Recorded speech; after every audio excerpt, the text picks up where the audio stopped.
Hi guys, it's Sophie. So today I wanted to spend some time thinking and talking about stash.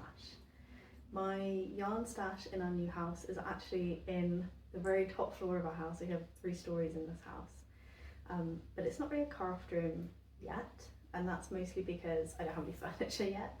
I do have the 2 shelves that my yarn stash sit on, but nothing else in the room at the moment. So it's not really a space that I can sit, and it's not really a space that I can easily film in yet.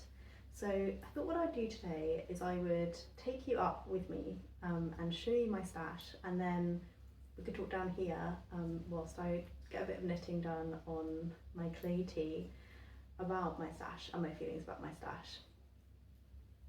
So I'll go and show you my yarn stash now, and yeah, we'll come back here in a minute or two for a little chat. So this is an overview of my yarn stash. This is all of my yarn stash together with all of my notions and my sewing notions. So I think I want to start by just showing you my hand spun stash. You can see in the right hand corner, sort of from this space of my stash, up to around about here, we have my neutrals, and most of this is 2 sweater spins worth of yarn. Some's actually fallen along the bottom, but that dark grey that we see sort of in the centre is one of my sweater spins, and the light grey is my other. I have a couple of one-off skeins in the centre that are some 3-plies from the tour, but they're also neutral, so they're just living in the middle here. And then the left-hand side of my hand-spun stash is my more colourful one-off skeins. There is one that looks grey, but I promise you it's Mother Owl by Creative Anarchy. It's a really light purple.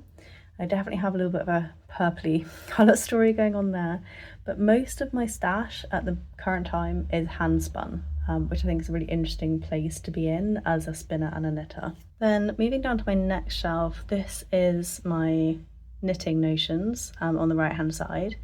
Then I have my mohair stash in these jars. I actually have 2. So one is Morning Haze by Knitting for Olive at the back to go with my grey sweater spin. And these are my mohair scraps. And then everything on the left hand side is scrap yarn that I've re-skeined, bar this grey one right here. That grey skein is my first ever hand spun, and I think I may either knit it up into a swatch or I may frame the skein, but I'm not getting rid of it, so it belongs with yarn that is being kept, but I wasn't quite sure where to put it, so yeah, that's where she lives. Then moving to my prettier side of my stash, I don't know why, it just kind of, I think just the way I've organised it, maybe it's the plant, is my commercial yarn. So I have some Noro that you can see. It's Noro Akari Solo, which is actually a discontinued yarn in 2 colours to the right hand side. I have some Cardiff cashmere in the middle, a couple of skeins of loom, and then some one-off skeins on the side that are for hats or socks or yeah, those kind of things, but for others. And then in the little project bag with the quilt motif on it, that is my cross stitch whip. And then on my last shelf, you can just see the yarn in the far left hand corner. There's not a lot of it on the shelf. The box is more my sewing notions, my plant, and then these are my sock yarns that are intended for socks for me. They're all self-striping, so I have, what's that, like 4 self-striping yarn kits, sock sets, sorry, in my stash right there. Okay, so that's what my yarn stash looks like at the moment. And I think, as compared to other YouTubers, social media knitters, it looks like I have a pretty small stash, and I don't want this video to be in any way assigning value to stash stages. There's enough of like videos about that. This is literally just me reflecting on my own stash. Some of you might know, if you followed my channel for a little while, that at the beginning of 2026 I decided to do a bit of a destash, like a light destash year, where mainly I wanted to focus on knitting through the yarn that had been in my stash from 2025. So I did a big use up of all my scraps from 2025 at the end of 25 and came into 2025 with basically no scrap yarn. And I was like, cool, I want to make sure that I, in 2026, don't have any more yarn going into 27 that is like more than a year old. And I think at that point, that felt like a realistic and helpful limit to set myself. And I'd intended to film this video like closer to the middle of the year, but with moving house, it just wasn't meant to be. I was like, I want to reflect on it midway through the year. And I've definitely done what I intended to do. So I've knitted on the majority of the yarn that I had full skeins of from 2025. They've turned into finished objects, or like this yarn are in the middle of turning into finished objects. And in fact, I think from 2025, the only skeins that haven't yet been worked up are the skeins involved in my clay tea whip and hold please caller.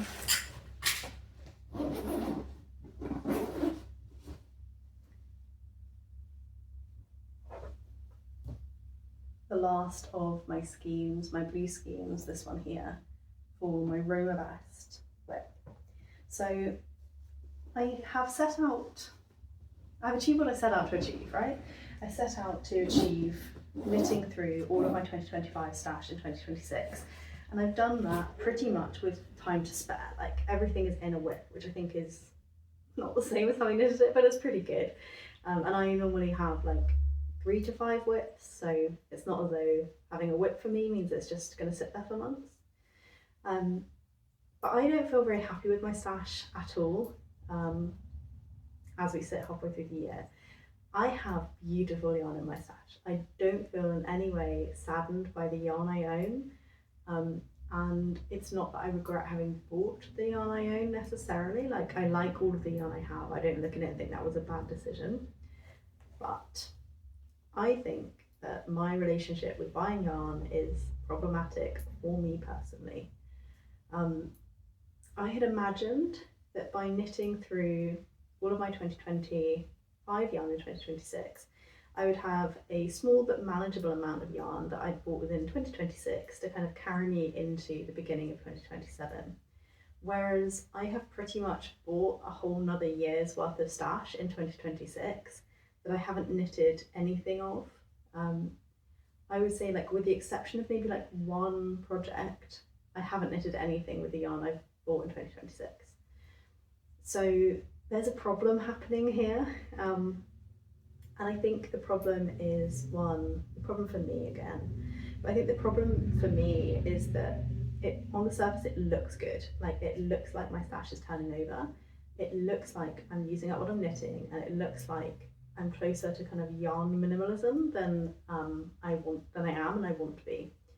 Because my end goal for my stash, I think, as a knitter, is similar to what I ended up with when I was a booktuber and when I was reading books, which was big TBRs, big knitting stashes stress me out. They don't make me feel like I have loads of options.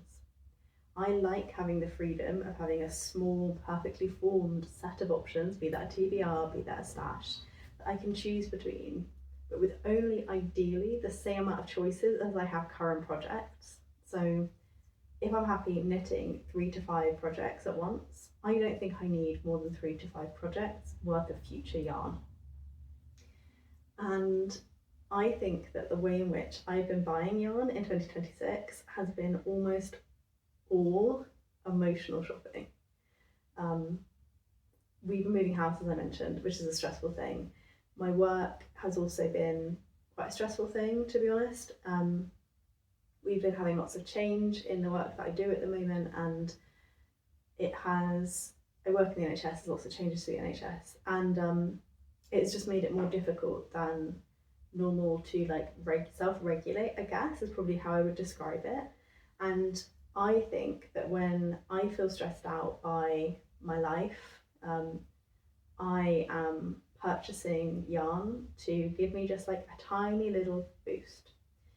And it's not hurting anybody, I don't think, for me to be doing that. And it's not something that is outside of my financial means. It's not something that I am in debt because of. It's not something I'm having to renege on other promises, but it is something that makes me uncomfortable as someone who tries really hard to be a conscious consumer. And I think that I need to go on a yarn buying ban quite seriously in the way I did when I first did Project Pan, to really get me to realize when I'm buying yarn based on emotion rather than based on need. So, yeah, that's my overall reflections. That's how I'm feeling. Then there's this other side, this other like niggling side to my thoughts about my stash. And they have to do with handspun. So, as you'd have seen when we did my little tour upstairs, I have more handspun than I have anything else. And part of my brain accepts handspun as a product, like the creative product of making the yarn is the final point. Like, that's it, I've made the yarn. But my kind of completionist brain kind of sees it like a to-do list. So I find that I'm having to really balance the way I'm viewing my handspun, because I love spinning, and this year I've really fallen more deeply in love with spinning and fibre prep and all of those really fun things. And I don't want for my feelings about my stash to get in the way of my love for hand spinning. But that's not very easy when I see my yarn as a to-do list, which I think I do. I think that's what I've decided this year is the reason I want a smaller stash is because I see my yarn like a to-do list, and that makes me feel stressed rather than excited. And it makes me feel pressured to work through projects quicker than I might otherwise do. And it also limits, I think, my creativity to pick up new and diverse projects. So I really want to sew a patchwork curtain for under our stairs, and I have the fabric to do so. But I feel guilty for not knitting because I feel as though I have this big to-do list upstairs that's waiting for me. So I'm torn with what to think about my handspun, and I'm not quite sure what the answer is, because part of me wonders if the answer is selling my handspun, but I'm not sure that there's a market for it or that it's good enough. And part of me is like, do I just give it away? But that also feels a bit awkward in that I kind of want to knit with it too. So then the question becomes, would I be content with a much smaller stash while I'm knitting with the majority, I'm knitting the majority of the time with handspun? Because that is what a minimalist stash would probably look like for me as a maker, would be enjoying spinning as a process, making yarn that I enjoy, and knitting most of the time with my own handspun. So that's kind of where I think I'm getting to at the minute, is trying to investigate how I feel about that.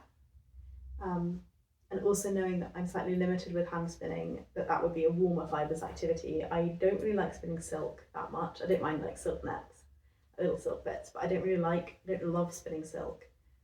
I don't know that spinning cotton and flax is for me. So I think I'd still be in it with the summer yarns, but I'm curious about how I'd feel about knitting with the majority of the time with hand spun. And yeah, that's kind of where I'm at. So I think in summary, I'm going to give myself the rest of the year. I'm going to try and be really harsh and say I'm not going to buy any yarn, full stop, for the rest of this year, excepting if I cannot finish or start a project that I'd otherwise be able to start or finish. And by start or finish, what I mean is like, so say like with this top, I pivoted what I'm knitting, because I originally was knitting a pattern when I was pregnant, and when I lost our baby, I just didn't want to knit on that pattern or that top anymore. So I bought like double the amount of yarn basically to hold it double and make something totally different. And it feels totally different. It doesn't remind me of that time. So I would have had that yarn like stuck in stash basically, because it felt like losing our baby yarn, and buying another piece of it to make it something else let me make it and let me enjoy using it. So that would be the only exception, is if I genuinely can't access the yarn to make a project with without purchasing something. I think that's the only exception, but otherwise I think I need to buy nothing the remainder of this year. I will say, I do think I'm allowed to buy fibre, and again, this is where the hand spinning stuff comes in, because I have no fibre prepped in my house that I can spin as of today. So I have successfully emptied my entire fibre stash. I do have a sheep's fleece that I am currently flick carding and will then need to drum card and then eventually can spin. And yesterday I felt quite desperate, so I did finish, if you can see on the bottom, I did finish 2 backs so that I could spin something. But I do think that means I can buy fibre, which does mean I then acquire yarn. So that's the hand spinner's dilemma. But yeah, I'd be really curious what your thoughts on stash are, particularly thinking about hand spun versus commercially spun stash. Do you consider them to be the same yarn stash? And if you're like me and you feel as though your stash feels more like a to-do list and you're a hand spinner, how do you cope with the juxtaposition of those two things, of feeling like you want to spin because spinning itself is an enjoyable act, but that the yarn then produces a pressure on your knitting speed? Yeah, be really curious what you think, and thank you guys for watching this very chatty video if you did. I'll see you guys again soon in another video. Look after yourselves until then. Bye.